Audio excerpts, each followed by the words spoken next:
everyone and welcome to our video. So we're going to talk about the mediatization of health, the case of COVID-19 and how this affects us since we are still in the midst of this pandemic. After showing our evidence of this mediatization, Nora and Noah will discuss two theoretical concepts. But first now we would like to show a video about why Corona is also known as the fake news pandemic. Authorities. Scott and his team analysed the content, origin and reach of 225 pieces of fake news.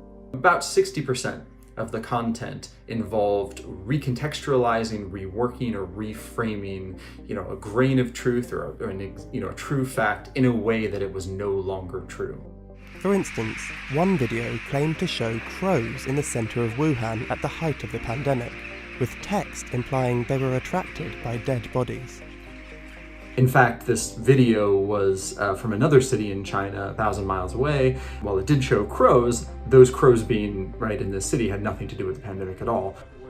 The team also found that mainstream media was not exempt from spreading fake news. We did see a significant amount of misinformation in the sample that was on television, things like press conferences or presidential debates. And that could also be a very significant channel of this type of misinformation. For our second example, we will be analyzing a couple of tweets made by former President of the United States, Donald Trump. The following tweets are composed in similar formats, all referring to the virus COVID-19 as the Chinese virus instead.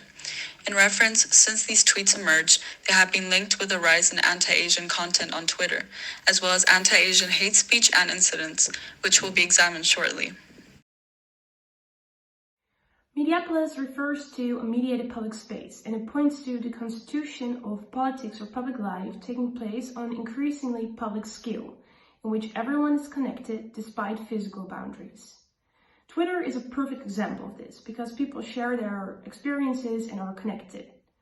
The situation in Wuhan shows how people easily share their stories all over the world, because it is just so easy for people to share really whatever on this mediated platform.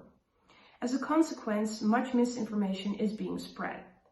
In addition, in his tweet, Donald Trump accused China of being the cause of the COVID-19 pandemic.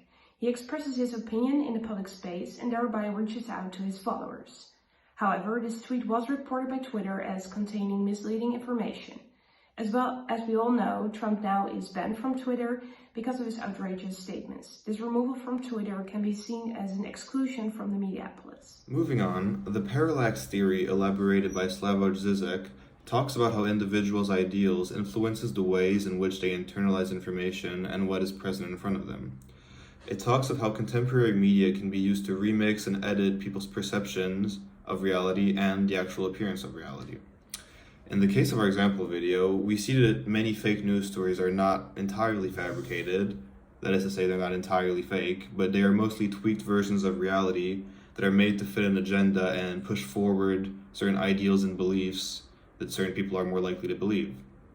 In doing so, modern media gives people a chance to line up their idealism, what they want to be true, what they want the world to be, and what they imagine the world should be, with materialism, which is, what is actually apparent which is reality.